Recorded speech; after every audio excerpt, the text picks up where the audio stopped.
Journée porte ouverte chez Maxime et Étienne Condo. Ils utilisent du bactériolyte et du bactériosol depuis 2016. Avec les produits Sobac, ils valorisent l'engrais de ferme et augmentent la fertilité de leur sol. Les nutriments deviennent plus facilement accessibles aux plantes. Ainsi, ils réussissent de produire de manière plus écologique et durable. Lors de la journée porte ouverte, ils partagent leurs expériences avec les agriculteurs intéressés. Et c'est vrai que quand j'ai vu les descentes de transformation d'humus à travers l'argile, à travers ces cailloux, quoi, hein, qu'on méprise les cailloux quand on est agriculteur, quoi. On méprise le sable, parce que le sable c'est pour le désert, quoi. Eh ben non, on a tout ça dans nos sous-sols et c'est là que l'échange va se faire. Et il y a besoin d'avoir tout ça dessous pour avoir cet espoir que les racines puissent descendre le plus bas possible pour nous sauver de la misère quand c'est la grande sécheresse. Parce que ça sera le problème principal des années à venir. Alors Étienne Condo, donc je suis agriculteur à Premier. La production est une production laitière avec un élevage important d'animaux, de jeunes animaux. Donc ça c'est notre métier de base et puis c'est notre vocation aussi. On exploite 94 hectares, donc c'est un domaine quand même assez important, dont une partie en propriété, une partie en location, quoi. Et on n'est pas des grands cultivateurs, on est des cultivateurs d'herbes et de fourrage pour nos animaux.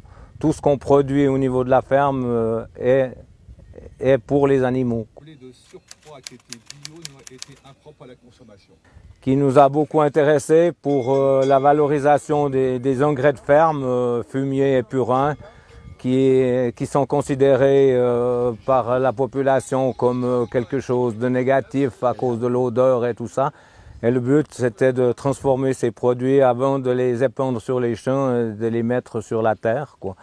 Et c'était ça la motivation première.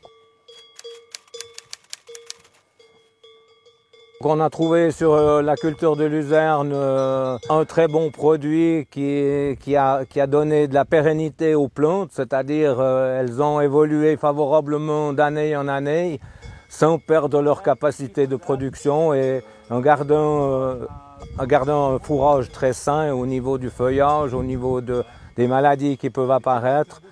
Et puis sur la culture de maïs en silage, on a trouvé un enracinement important qui est quand même extrêmement important pour l'été à cause de la sécheresse.